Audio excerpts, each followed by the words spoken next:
here with another video for Johnstone beef, and today I'm going to be working with the double cut bone-in sirloin steak. Okay, absolutely beautiful, very impressive piece of meat. Not to be mistaken with the côte de boeuf, which is coming from the ribeye.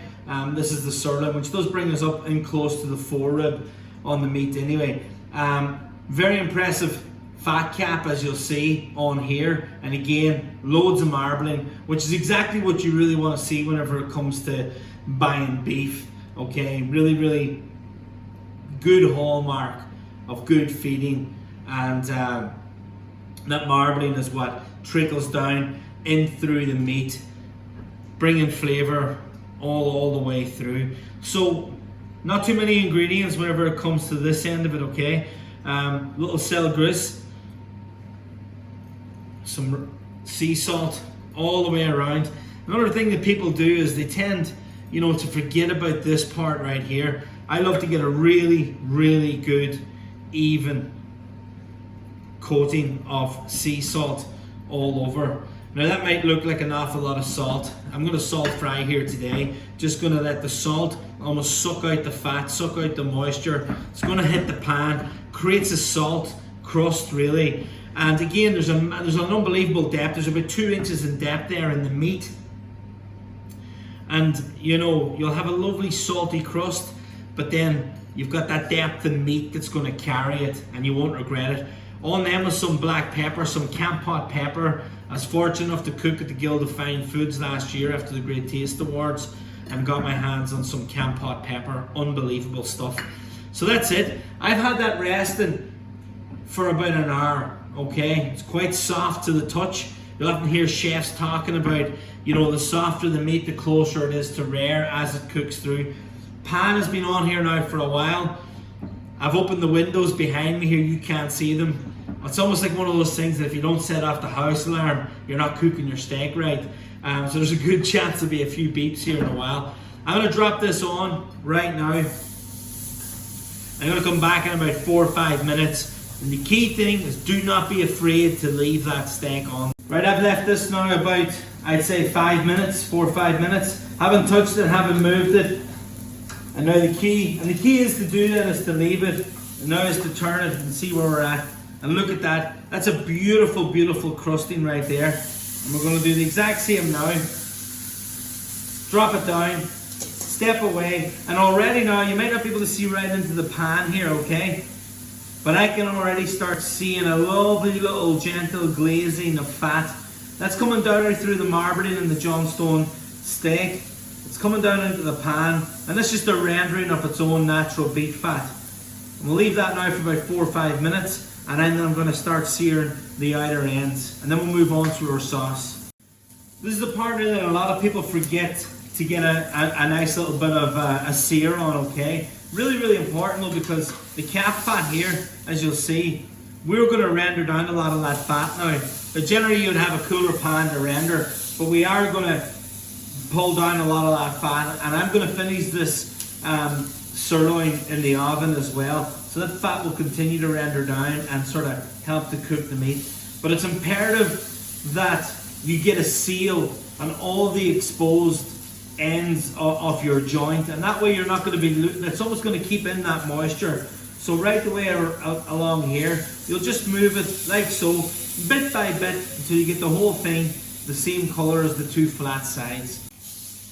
Just one more little bit here now that I want to get a little bit of a seal in. I've preheated my oven here to 200 degrees, and up like so.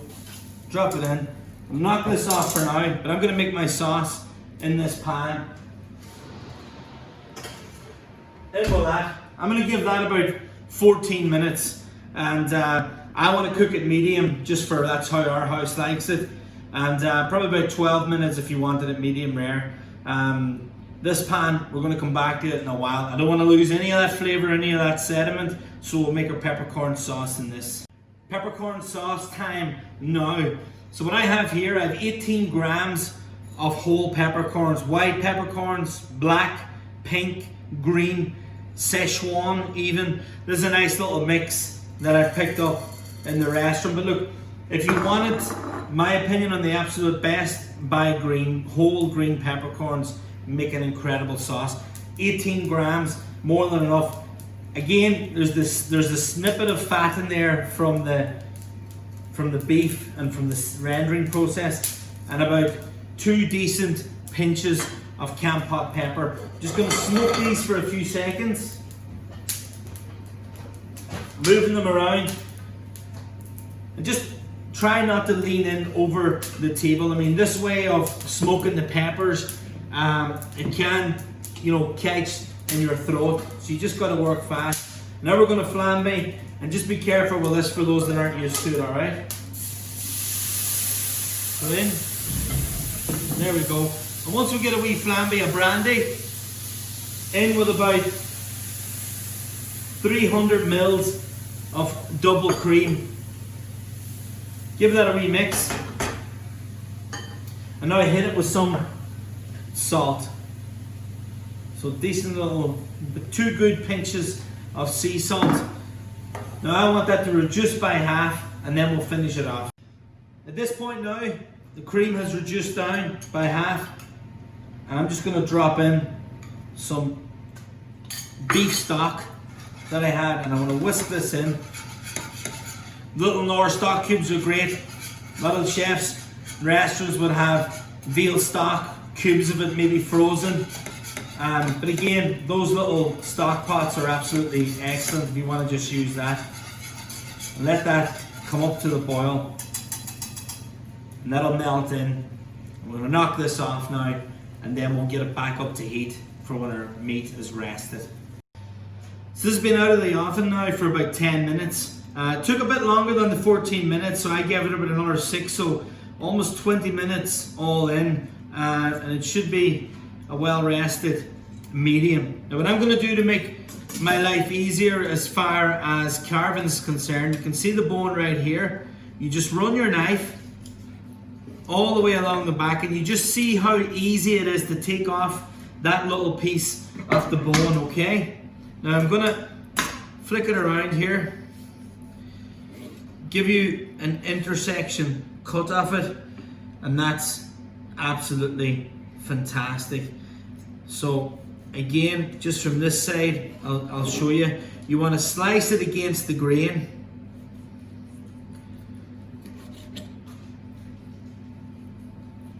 Two and three. And there we have it. I'll bring over our plate. So there's absolutely beautiful. So I've just plated it. Absolutely beautifully set pink. And you'll see from the board, there's no blood pouring all over the board. And on like so, a couple of little spoons of our peppercorn sauce.